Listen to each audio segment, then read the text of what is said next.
द्वितीय वर्ष music vocal के विद्यार्थियों, आज हम आपके सिलेबस से लाइफ स्केचेस के अंतर्गत अब्दुल करीम खां का संगीत में योगदान और जीवन परिचय के बारे में संक्षिप्त में विचार करेंगे। अब्दुल करीम खां साहब किराना घराने से रिलेटेड थे और आप किराना के ही निवासी थे। इनके घराने में बहुत प्रसिद्ध तंत्रकार और सारंगी वादक हुए हैं। अब्दुल करीम खां साहब ने अपने पिता काली खां और चाचा अब्दुल्ला खां से संगीत शिक्षा प्राप्त की थी। ये बचपन से ही बहुत अच्छा गाने लगे थे। कहा जाता है कि पहली बार जब इन्हें एक संगीत महफिल में पेश किया गया तब इनकी उम्र केवल 6 वर्ष की थी।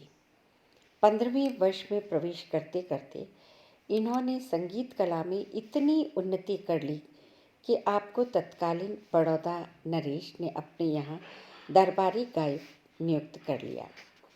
बड़ौदा में 3 वर्ष तक रहने के पश्चात 1902 ईस्वी में पहली बार आप बम्बई आए और फिर मिरज गए।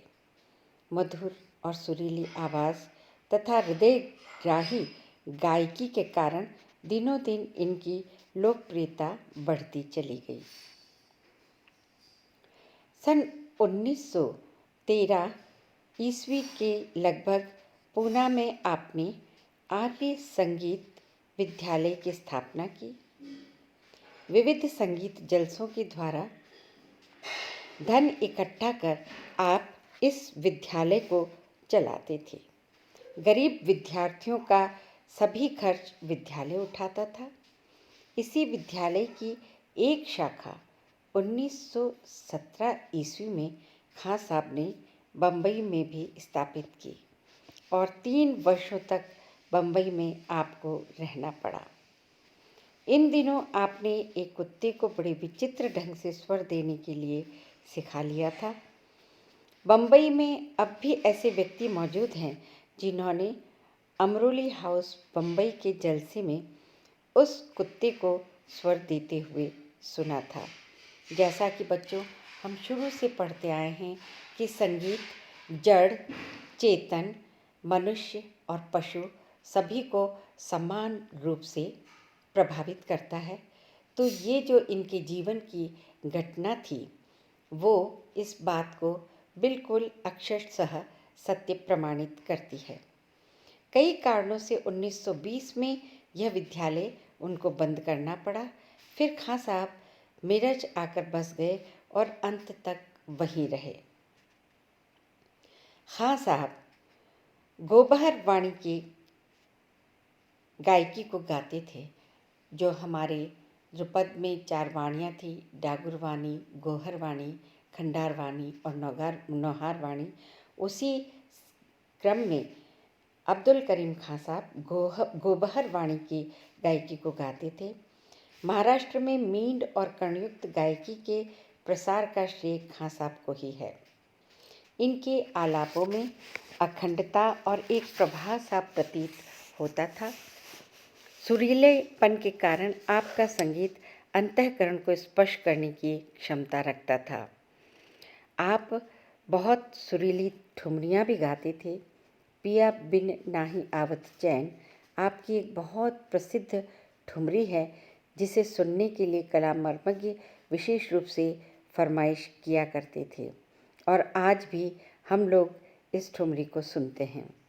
यद्यपि आप शरीर से बहुत कमज़ोर थे, किंतु आपका हृदय बड़ा विशाल और उदार था।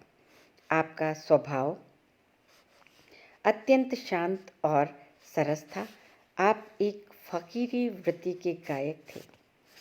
अब्दुल करीम खां साहब की शिष्य परंपरा बहुत विशाल थी। प्रसिद्ध गायिका हीराबाई बड़ौतकर ने अब्दुल करीम खां साहब से ही किराने घराने की गायकी सीखी थी। इनके अतिरिक्त सवाई गंधर्व, रोशन आरा बेगम आदि अनेक शिष्य और शिष्याओं द्वारा आपका नाम रोशन होता रहा। एक बार वार्षिक उर्स के अवसर पर आप मिरज आए हुए थे। कुछ लोगों के आग्रह से एक जलसे में वहाँ से मद्रास आपको जाना पड़ा। वहाँ पर आपका एक संगीत कार्यक्रम में गायन इतना सफल रहा कि उपस्थित जनता ने आपकी भूरी भूरी प्रशंसा की।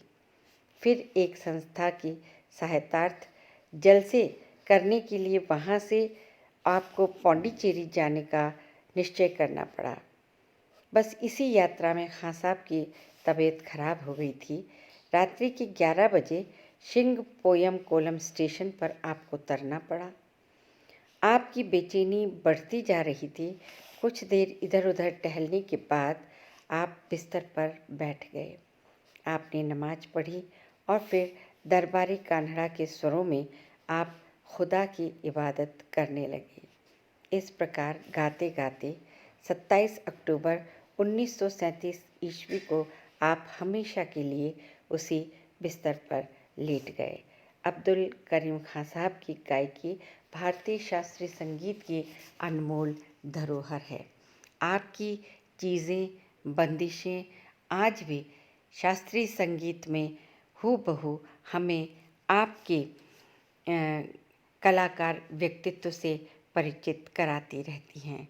अब्दुल करीम खां साहब किरानी घराने के एक दैदीप्यमान नक्षत्र थे और किराना घराना वैसे भी हमारे गायन के घरानों में अपना बहुत महत्वपूर्ण स्थान रखता है और इस दृष्टि से अब्दुल करीम खां साहब का शास्त्रीय संगीत जगत में अमूल्य योगदान रहा है।